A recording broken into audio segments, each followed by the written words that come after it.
I'm Paul Walker, and we're here on the big island of Hawaii to meet one of the coolest guys on the planet, another man of action, marine ecologist Enrique Sala. Enrique is on a global mission to find and identify the most pristine ocean environments on the planet. Now, these extreme wild areas will give us an idea of just exactly what we stand to lose if we don't take immediate action to preserve these places. And there it is. Hey. What's up? How you doing? Paul, how are you? Good. Good to see you. Good to see you. Tanks are ready. You can go diving if you want. Let's rip. Let's get out of here.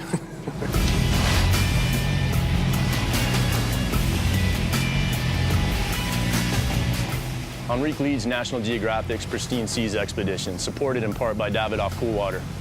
In each one of these trips, he visits a remote, pristine, endangered area. So, I'm pretty much convinced that you got the better job. I don't know about that. I don't know.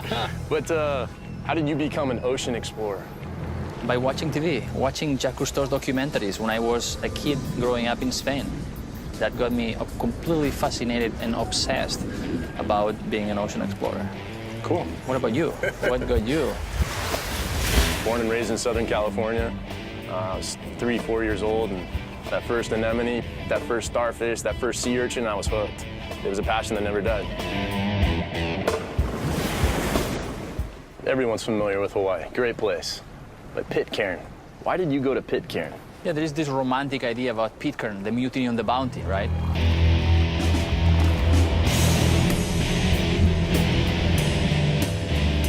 But we went there because it's one of the last pristine places left in the ocean.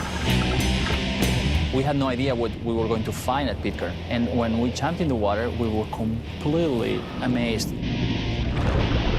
We were surrounded by 10, 15 sharks coming to check us out. These fish probably had never seen humans before.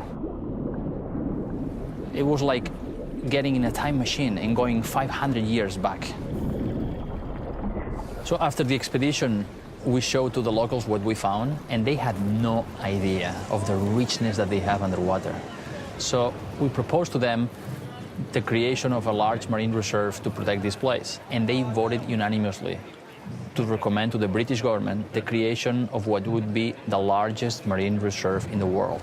It would be the size of Alaska and California together. The final goal of these expeditions is to get these last pristine places protected, because right now they are not. They are still remote, but there is encroaching fishing pressure, and we want to get there to save these places forever. And now your latest exploration, that's in Chile, right? Where in Chile did you go? Oh, we went to the most fantastic place. We went to a place called the Desventuradas Islands, the Unfortunate Islands, which is basically 2 rocks 500 miles offshore. Before we went, there was not a single underwater photo of the place. So we didn't know exactly what we were going to find. We jumped in the water, and we couldn't believe how many fish were there. Schools of 1,000 yellowtail jacks, so many large fish, endangered sea lions. There is one species of sea lion that was thought to be extinct 100 years ago, and we found 5 individuals. But the most amazing thing, we found these monster lobsters, really the largest lobsters we've seen in our lives. 7 kilos, 14 pounds, untouched, unfished. I've never seen monsters like this before. So next step is telling the local people this treasure that they had no idea about and inspire them to protect it, because even though the place is remote, international fishing fleets are already getting there. So we need to save it before it's too late. So for those of us that aren't marine biologists, that didn't complete school, what can we do to protect the oceans? Well, there is one thing that we can do that is really, really important, which is support the creation of marine reserves, which are like fish banks, places that are close to fishing, where marine life comes spectacularly. Right. Right now, only 1% of the ocean is protected. That's nothing. And scientific studies recommend that at least 20% should be protected. So we have a long way to go. And the other thing we could do is just by getting out there and exploring, we're actually doing some good, right? Exactly, that's the first step. People will protect only what they love, and people love only what they know. So the first thing is to get down there, explore, and get to know it.